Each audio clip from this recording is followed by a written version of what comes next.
추격하는 하나님이라고 하는 제목으로 같이 말씀 나누도록 하겠습니다. 시각 장애를 가지고 태어나신 분들이 종종 있습니다. 그런 분들은 굉장히 큰 고생을 하고 어려움을 겪기는 하지만 태어날 때부터 시각이 없었기 때문에 이 부분에 대해서 적응하는 것 그리고 살아가는 데 있어서 후천적인 사고로 시각을 잃은 분들에 비해서는 낫다고 합니다. 후천적인 사고로 시각을 잃은 분들의 경우에는요, 대단히 많은 경우에 심한 절망을 할 수밖에 없다고 하죠. 눈으로 많은 것들을 보고 모든 것들의 대부분을 이 눈으로 결정을 하는데 이 눈에 더 이상 보이지 않는 상태가 온 것입니다. 그만큼 사람의 시각, 사람의 육체의 시력은 그에게 중요한 것이지요. 그런데 성경은요, 사람이 가지고 있는 육체의 시각보다 훨씬 더 중요한 것이 있는데 그것이 영적인 시각이다라고 이야기를 합니다. 영적인 시각, 영적인 지각이라고 하는 것이 사람 안에 있고 이 사람 안에 특별히 하나님을 믿는 하나님의 백성 안에 있는 영적인 시각은 그 어떤 것과 바꿀 수 없을 만큼 중요한 것이다 라고 하는 것이 성경 전체가 우리 가운데 주는 교훈 중에 하나입니다. 겉으로는 멀쩡한 것 같은데 전혀 이 하나님의 백성다운 삶을 살지 못하는 경우가 있고요. 인생의 대부분을 낭비하는 경우가 있고요. 하나님 앞에 아무런 의미도 남기지 못하는 경우가 있는데 그런 사람들의 대부분은 영적인 시각을 잃어버렸고 어두워져 버린 사람들인 것입니다. 하나님의 백성들이 절대로 잃어버려서는 안 되는 것이 바로 이 영적인 시각, 영적인 지각입니다. 이 영적인 지각이 무언가 단순하게 정의를 한다면 하나님의 지시를 받을 수 있는 능력이라고 말할 수 있습니다. 성도에게는요, 하나님의 지시를 받을 수 있는 능력이 주어져 있습니다. 하나님의 백성과 믿음이 없는 사람들과의 가장 큰 차이가 바로 이것이지요. 하나님의 백성은 하나님의 지시를 받습니다. 영적인 지각이 있고 이것을 가지고 있는 하나님의 백성들을 향해 하나님이 말씀하시면 하나님의 뜻과 하나님의 계획을 그는 알아듣고 이해하고 그것에 순종하여 움직일 수 있다는 것입니다. 하나님의 백성들은요, 어떤 사람은 조금 희미하기도 하고 어떤 사람은 더 환하기도 하지만 정도의 차이가 있을지언정 하나님의 지시를 받는 영적인 지각이 없는 경우는 없다는 것입니다. 어떤 분들은요, 나는 아주 겸손하셔가지고 나는 그런 높은 수준의 영성이 없습니다 라고 말하는 분이 있어요. 저는 그런 것은 잘 모르겠습니다 라고 말씀하시는 성도가 있습니다. 그런데 절대로 그렇게 말씀하시면 안 됩니다. 내가 아직 성숙하지 못했기 때문에 이 부분에 있어서 희미할 수는 있지만 내가 잘 이해하고 잘 알아들을지 못할 수는 있지만 하나님의 백성들 속에는 다 예수 그리스도를 영접할 때 들어온 성령으로 말미암아 생긴 영적인 지각이 있다는 것입니다. 사도 야고보는요, 이런 영적인 지각을 보면서 선한 양심이라고 불렀습니다. 사람의 영혼 안에, 특별히 성도의 영혼 안에 하나님이 주신 선한 양심이라고 하는 것이 있는데 이것이 있어가지고 하나님의 뜻을 분별할 수 있다라고 말한 것입니다. 이것은 하나님이 기뻐하시는 것이다. 이것은 하나님이 싫어하시는 것이다. 이 선택을 하면 하나님이 기뻐하고 이 선택은 하나님이 싫어하는 것이다 라고 하는 것을 이 본성적으로 성도의 본성이 알아들을 수 있는 귀가 있고 느낄 수 있는 감각이 있다는 것이죠. 이걸 영적인 지각이라고 저는 부르겠습니다. 여러분, 영적인 지각이 살아있는 사람들은요, 하나님이 이 상황에서 무엇을 원하는지에 대하여 압니다. 하나님이 어떤 걸 기뻐하시는지 어떤 걸 싫어하는지 이 느끼는 게 있다는 것이죠. 물론 명확하게 이거다라고 느끼는 건 아닐 수 있어요. 그러나 막연하게나마 내 마음 가운데 이 일에 대하여 즐거워하고 기뻐하시는 하나님의 마음을 느끼거나 또는 싫어하시는 하나님의 마음을 느끼고 경험함으로 나의 삶의 많은 부분을 선택할 수 있다는 것입니다. 성도에게 있어서 이것은 굉장히 중요한 것이고요. 이것이 있어야지만 우리는 이 세월을 허송하지 않고 살아갈 수 있습니다. 그렇기 때문에 우리는 이 영적인 시각, 이 영적인 시력을 회복해야 되는데요. 이 하나님의 백성들에게 가장 중요한 이 영적인 시각을 완전히 잃어버린 것 같은 모습을 보이는 사람이 오늘 우리가 살펴보게 되는 요나라고 하는 사람입니다. 자, 오늘 요나를 좀 보면은요, 제가 어제 설명을 했지만 이 요나는 하나님의 위대한 선지자 중에 하나였습니다. 북이스라엘을 회복시키기 위하여 아모스를 보내시고 호세아를 보내시고 요나도 하나님이 보내셨습니다. 이스라엘 전체의 미래를 예언했고 이 예언이 성취되는 걸 경험했던 사람이 바로 이 요나라고 하는 선지자입니다. 우리가 쉽게 생각하는 그 찌질한 요나가 아니라 이스라엘 전체를 향해 하나님이 보내신 위대한 선지자 중에 하나가 바로 요나였다는 것이죠. 이스라엘 백성을 너무너무 사랑했고 너무너무 사랑했던 이스라엘 백성들이 망하는 걸 원하지 않았기 때문에 하나님께 심판을 당한다 할지라도 나는 니니어로 갈 수 없습니다 라고 했던 사람이 바로 요나였다라고 저는 말씀을 드렸습니다.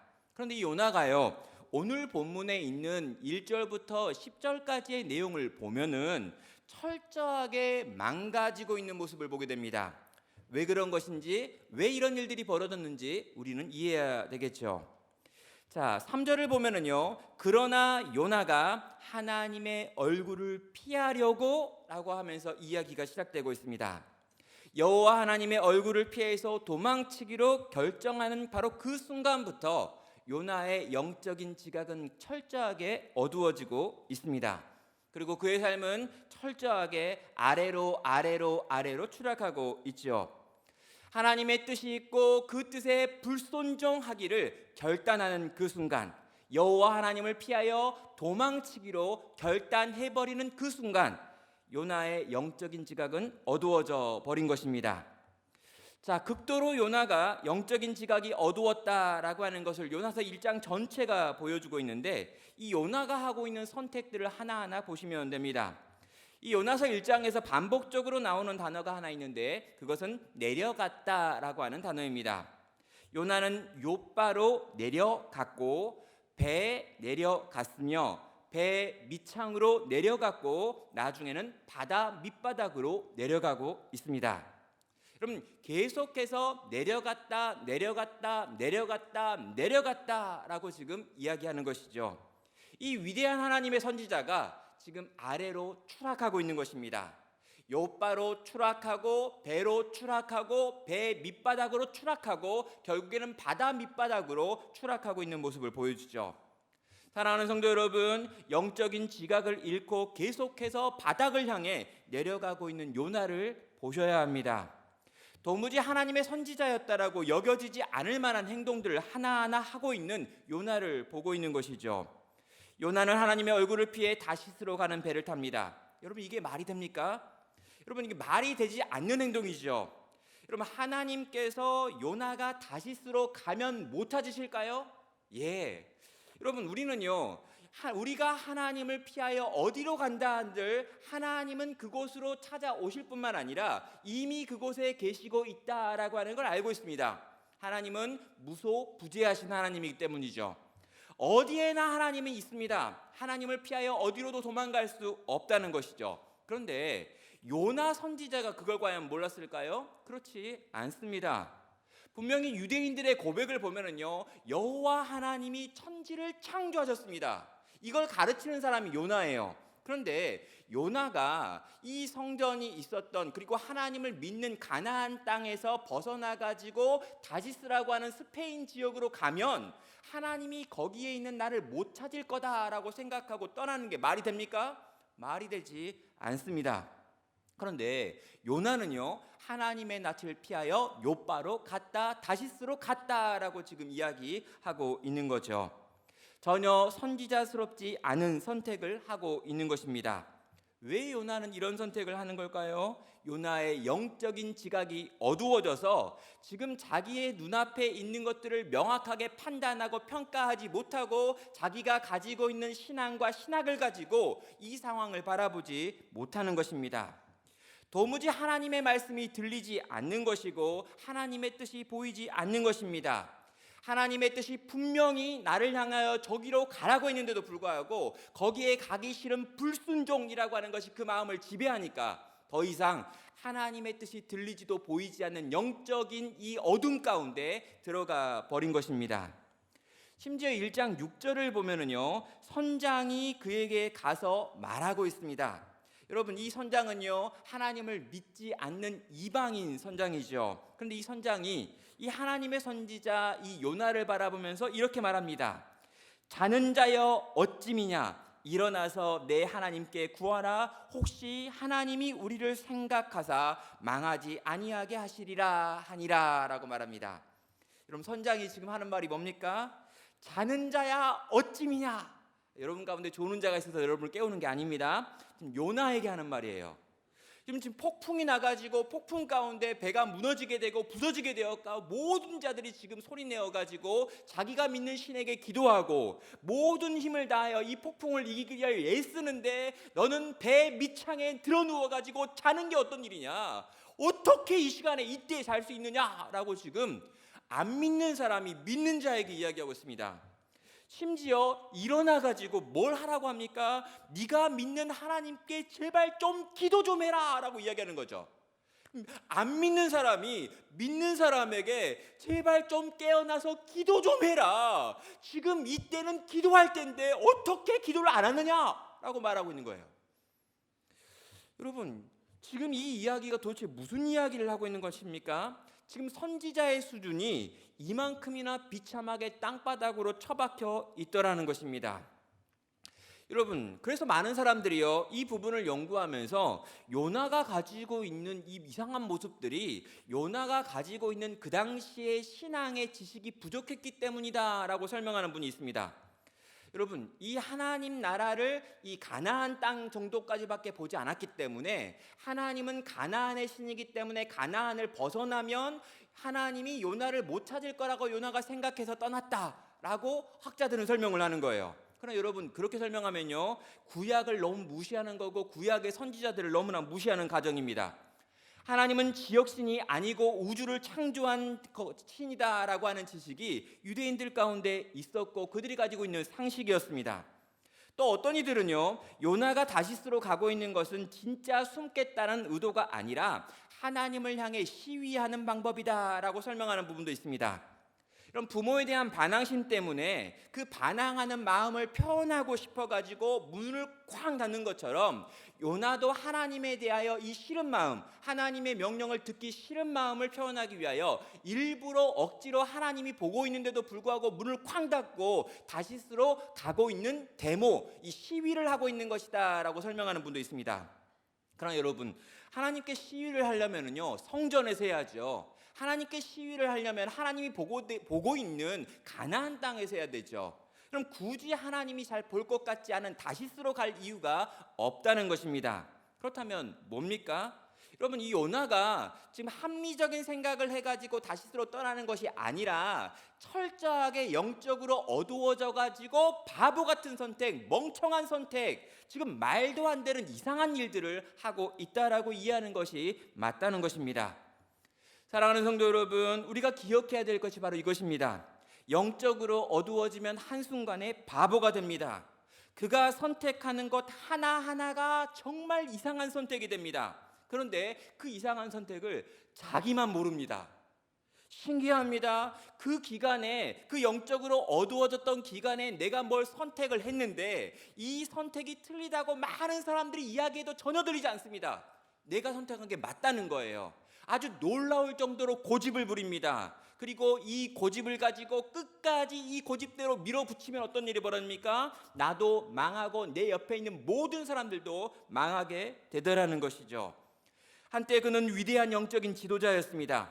국가의 존망을 예언하는 자였습니다. 그 예언의 성취를 눈으로 보았던 사람입니다. 그런데 그 영적인 지도자 요나가 철저하게 어두워져서 바보 같은 선택을 하고 그것을 고집스럽게 밀어붙이고 있는 모습을 보게 되는 것이죠. 영적인 지각을 상실하면 그렇게 되는 것입니다. 사랑하는 성도 여러분, 혹시 우리 주변에요, 이 요나와 같은 선택을 하는 이들을 본 적이 있지는 않으셨습니까? 하나님을 잘 믿었던 사람이었는데 어느 순간 영적으로 굉장히 어두워져 가지고 정말 하는 선택 하나하나가 이상하고 그걸 끝까지 고집하다가 망하는 인생 본 적이 없냐고 묻는 것입니다. 여러분 주변에 혹시 그런 사람이 본 게 아니라 혹시 내가 그랬던 적은 없으십니까?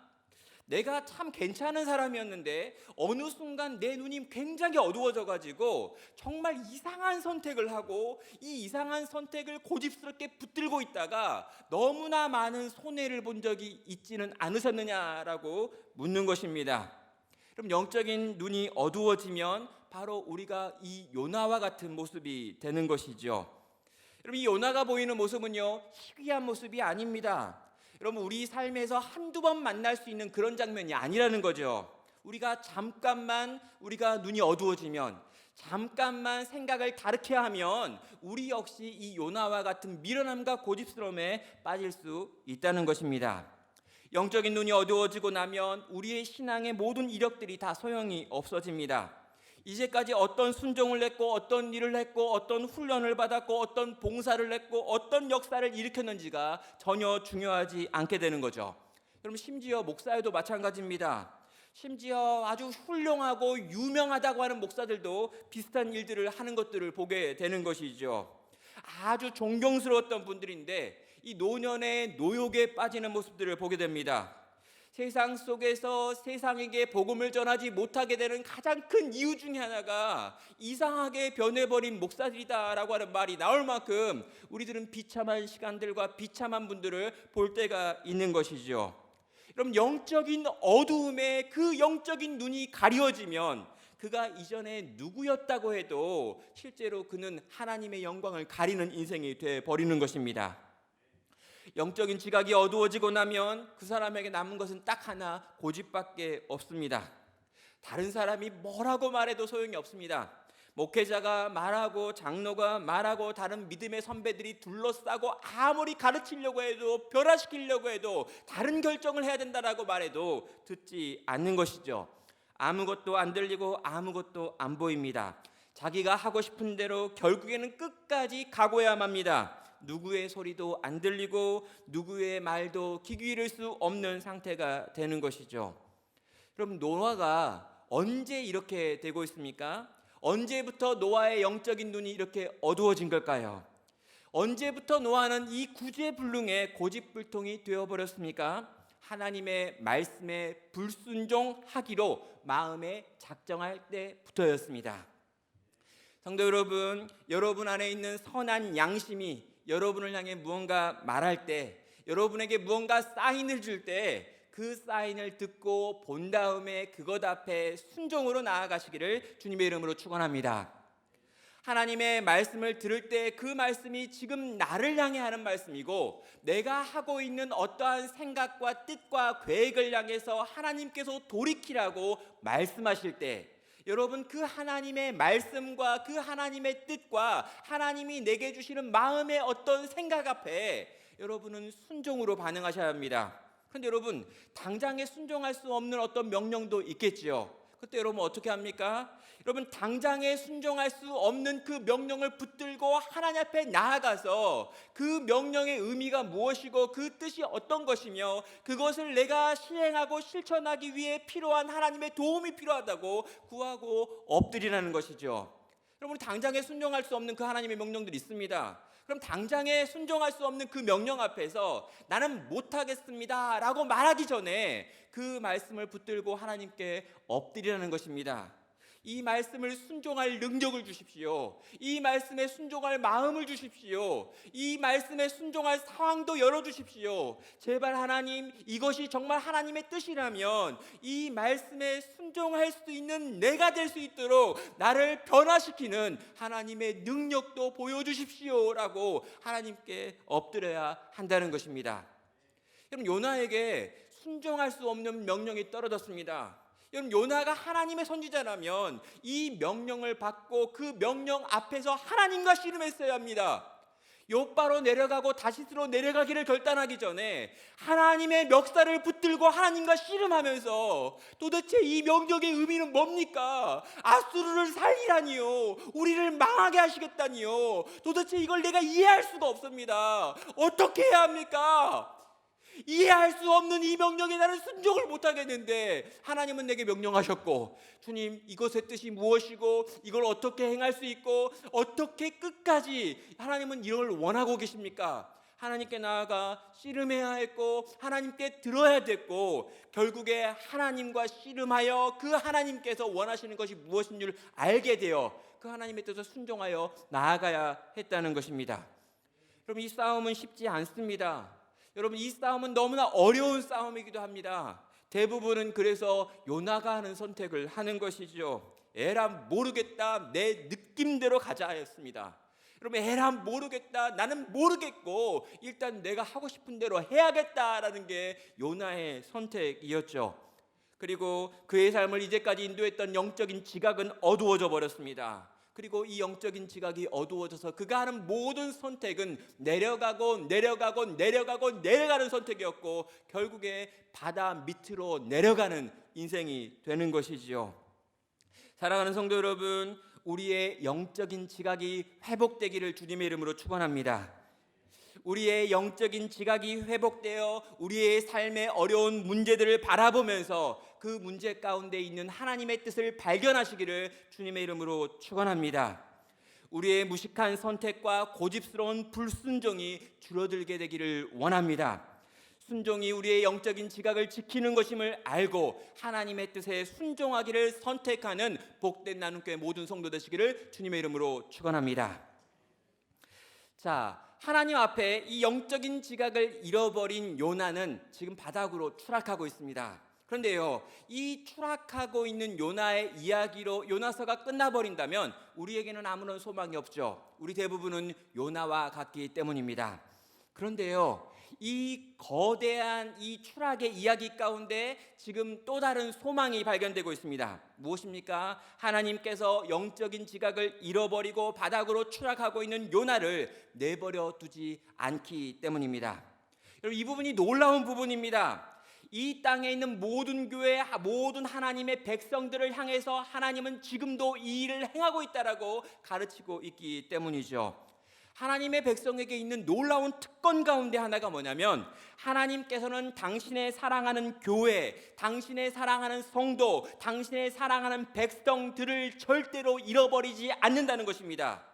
교회가 영적인 지각을 잃어버리고 헤매고 있을 때 이 헤매고 있는 교회를 완전하게 망하게 만들지 않으신다는 거죠. 내버려 두지 않으시고 끝까지 쫓아오신다는 것입니다. 그러면 19세기에 종교시를 주로 썼던 영국의 시인 프랜시스 톰슨이라고 하는 분이 있습니다. 이분은요, 천국의 사냥개라고 하는 시를 남겼는데요, 그 시는 나중에 많은 사람에게 깊은 영감을 남깁니다.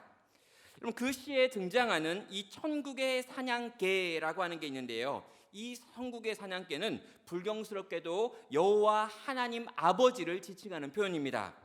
여러분, 하나님을 지칭하면서 사냥개라고 하는 표현을 쓰고 있습니다. 도대체 어떤 시길래 하나님을 사냥개에 비유하고 있는 걸까요? 이 시의 앞부분만 살펴보도록 하겠습니다. 천국의 사냥개 프란시스 톰슨. 나는 그에게서 도망쳤네. 밤과 낮의 비탈길 아래로. 나는 그에게서 도망쳤네. 세월의 아치 저 아래로. 나는 그에게서 도망쳤네. 내 마음의 미로로, 그리고 눈물 안개 속으로. 그를 피해 숨었네. 흐르는 웃음의 시냇물 속에. 탁 트인 희망의 가로수 길로 달려 올라갔네. 그러다 거대한 공포의 심연 속으로 쏜살같이 거꾸로 떨어졌네. 쫓고 또 쫓아오는 저 힘찬 발을 피해, 그러나 서두르지 않고 추적으로 침착한 보조로, 유유한 속도로 위험 있는 긴박감으로 그 발소리가 울렸네. 그리고 발보다 더 급한 한 목소리 울렸네. 내가 나를 배반하기에 만물이 너를 배반하느니라. 나는 도망자처럼 애걸했네.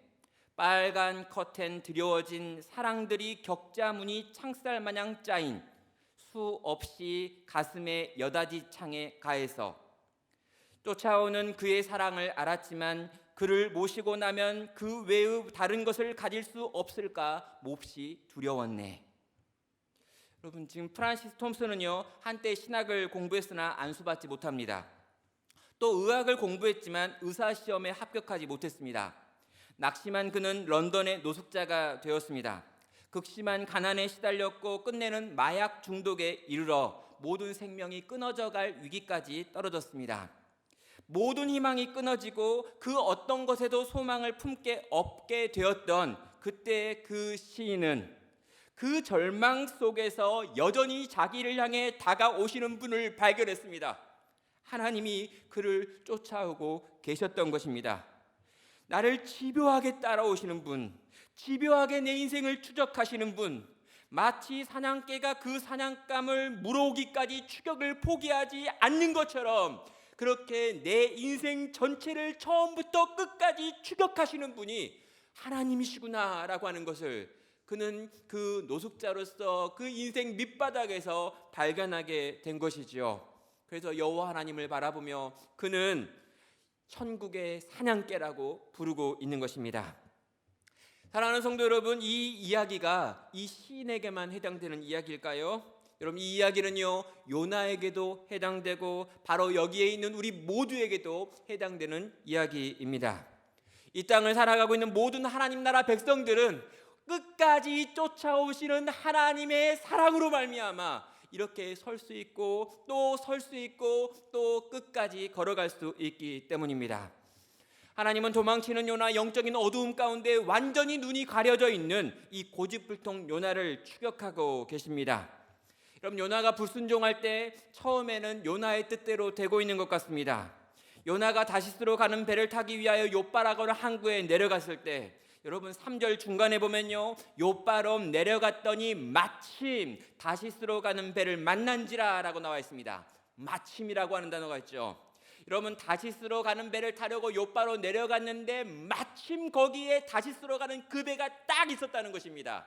이게 뭡니까? 죄를 지으려고 하면요, 초반에는 뭔가 잘 되는 것 같습니다. 뭔가 하나님을 불순종해 봐야겠다, 하나님 뜻을 어겨봐야겠다라고 생각하고요, 뭔가 결단하고 움직이면 초반에는 뭔가 잘 풀리는 느낌이 드는 거예요. 그럼 딱 시작하려고 그러는데 길이 막히면은요, 여러분 우리가 하나님 아닌가 보다 이렇게 막을 수 있어요. 근데 여러분, 처음에는 뭔가 좀 풀리는 것 같은 느낌이 옵니다. 그래서 내가 잘 될 것 같다, 잘할 것 같다, 성공할 것 같다, 이 길에서 이길 것 같아 라는 느낌을 갖는 것이죠. 그런데 여러분, 아니었습니다. 여러분, 하나님께서 마침 거기에 다시스로 가는 배를 준비해 놓았습니다. 왜 그런 걸까요? 요 배 태워가지고 하나님이 흔들 작정인 것입니다. 요 배 태워가지고 꼼짝달짝 못하고 어디로 숨지도 못하게 해놓은 다음에 하나님이 이제부터 막 흔들어가지고 요나라고 하는 인생이 정신 차리게 만들려고 계획하신 그분의 계획이었던 거죠. 자, 하나님께서는요, 이 요나를 어떻게 하실까요? 하나님은 요나를 흔들고 계십니다. 세 가지로 흔들고 있는데요, 폭풍으로 그를 흔들고 있고요, 이방인 선장으로 그를 흔들고 있고요, 제비 뽑기로 그를 흔들고 있습니다. 첫 번째, 폭풍으로 흔들고 계십니다. 4절입니다. 여호와께서 큰 바람을 바다 위에 내리심에 바다 가운데 큰 폭풍이 일어나 배가 거의 깨지게 된지라. 사공들이 두려워하여 각각 자기 신을 부르고 또 배를 가볍게 하려고 그 가운데 물건들을 바다에 던지니라. 그러나 요나는 배 밑층으로 내려가서 누워 깊이 잠이 든지라. 여러분, 요나의 죄를 밝히기 위해서 하나님께서 폭풍으로 이 요나가 타고 있는 배를 때리셨습니다. 이 폭풍이 얼마나 심했던지 바다에서 잔뼈가 붉었던 이 시인들, 이 선원들도 난리가 났죠. 이렇게 심한 폭풍을 본 적이 없습니다. 그들은 자기들의 신들에 부르고 물건들을 바다에 집어 던지고 있습니다. 완전히 죽음 앞에서 질려 있는 것이죠. 요나는요, 이 폭풍 가운데서 항복을 했어야 합니다. 두 손을 들었어야 합니다. 그리고 하나님, 내가 도망가려고 하는데 나를 치시려고 이렇게 폭풍을 내리시는군요. 회개하고 돌이켜야죠. 그러나 요나는 상황 파악을 못합니다. 이건 하나님의 손길이 아니야, 우연의 일치일 거야, 선원들이 해결할 거야 라고 생각을 합니다. 그래서 요나가 이 와중에 하고 있는 게 뭡니까? 깊은 잠에 빠져들고 있습니다. 여러분, 깊은 잠을 자기 위하여 배 밑창으로 내려가서 그 배 밑창에서 잠들어 버립니다. 여러분, 이거 놀라운 능력이죠. 온 배가 지금 막 무너지려고 하고 깨지려고 하고 파도에 의하여 막 흔들리고 있는데 사람들은 소리 지르고 기도하고 물건들을 집어 바다에 막 던지고 있는데 요나는 잠을 선택합니다. 하나님이 아무리 나를 흔들어 깨워도 난 일어나지 않겠다라고 하는 사망의 잠을 자고 있는 것이죠. 여러분, 우리도 가끔 그럴 때가 있지 않습니까? 하나님이 이런저런 방식으로 우리에게 무언가 사인을 주십니다. 이러이러하다 이러이런 일들이 벌어지면서 지금 내가 가고 있는 이 불순종의 길이 망하는 길인 줄 가르쳐 주고 있어요. 근데 길을 닫는 겁니다. 나는 모르겠다는 겁니다. 나는 아무것도 모르겠고 내 길은 막고 나는 고집스럽게 이 길을 갈 거라는 겁니다. 그래서 배 밑창으로 내려가서 귀를 꽉 닫고 잠자기를 선택하고 있었던 것이죠. 하나님이 포기할까요? 포기하지 않습니다. 6절은 말합니다. 선장이 그에게 가서 이르되 자는 자여 어찌미냐 일어나서 내 하나님께 구하라. 혹시 하나님이 우리를 생각하사 망하지 아니하게 하시리라. 뭡니까? 여러분, 첫 번째보다 더 분명하게 더 노골적으로 하나님께서 요나를 지금 흔들어 깨우고 있는 것이죠. 하나님을 모르는 이방인 그 배의 선장이 그 배 밑창에서 잠자고 있는 요나를 발견합니다. 배에 있는 모든 사람들이 자기의 신에게 기도하고 어떻게든 배를 살려보겠다고 애쓰고 있는데 아무것도 하지 않고 잠자고 있는 요나를 보면서 선장이 열받아서 하고 있는 말이 바로 이 말입니다. 성경이 너무 점잖게 쓰여져 있기 때문에 우린 요거 보면서 자는 자여 어쩌미뇨 이렇게 쓸 거라고 생각해요. 아닙니다, 여러분. 요 자는 자여 어쩌미뇨 앞에 욕이 한참 나옵니다, 여러분. 막 욕을 한 다음에 막 이세 막 다 나오고 막 이렇게 잠이 막 한 다음에 아니 지금 이 마당에 네가 자는 게 맞냐 이런 얘기하는 거예요. 지금 아니 지금 다 죽게 생겼고 지금 온통 날리고 물이 막 들이차고 있고 배가 깨지려고 하는데 이 상황에 잠이 와. 앞에서 이렇게 소리를 지르는데 어떻게 자냐 뭐 이런 거예요. 지금 이렇게. 여러분, 지금 제발 좀 일어나라고 이야기하는 겁니다. 상황이 너무 안 좋다는 것입니다. 이렇게 안 좋은 상황에서 하나님을 믿건 믿지 않는 자건 지금 막 물 떠가지고 막 이렇게 손 빌면서 기도하고 있는 요 상황에서 여호와의 선지자였다며 그런 네가 어떻게 이 시간에 기도 안 하고 깨어있지 않고 자냐? 그럼 영적인 지각이 어두워져 있으니까요. 하나님을 믿지 않는 이방인 선장이 와가지고 지금 제발 좀 일어나서 기도 좀 해라 라고 말하는 겁니다. 여러분, 이 말이 여러분 요나에게만 하는 말입니까? 이 시대 교회를 바라보면서 안 믿는 사람들이 하는 말이잖아요.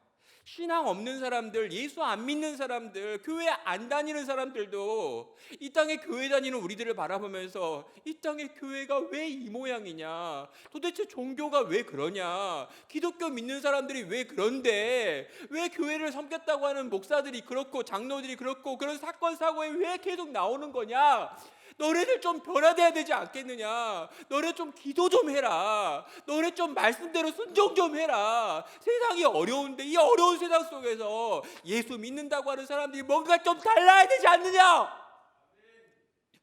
그럼 이 말을요 이방인 선지자가 지금 이 북이스라엘의 위대한 선지자 요나에게 하고 있다는 것입니다. 자는 자여 어찌미냐 일어나서 이 모든 상황을 가지고 하나님께 나아가 기도해서 하나님께서 이 상황을 변화시킬 수 있도록 해달라고 지금 이방 선지자가 요나에게 요구한 것이죠. 그런데 여러분, 요나는 항복하지 않습니다. 요나는요 요 이야기 이렇게 직접적으로 자기에게 하는 말을 듣고도 거기에 반응하지 않죠. 못 알아들은 척합니다. 하나님께 항복하지 않습니다. 요나는 정말 절망적인 상태입니다. 여러분, 요나는요 끝까지 이 배빈창에서 하나님을 향해 기도하지 않습니다. 요나는 지금 자기의 이 고집을 끝까지 지키겠다는 거죠. 내가 한 게 여전히 옳다라고 주장하고 싶은 것입니다. 여러분, 어떤 일이 벌어질까요? 요나가 정말 고집스럽죠. 더 무서운 게 있습니다. 하나님은요 더 고집스럽습니다. 그 정말 중요한 거예요. 우리가 아무리 고집을 부려도요 하나님의 고집을 꺾을 수 없다는 겁니다. 왜요? 그분은 더 고집스러운 분이시기 때문이죠.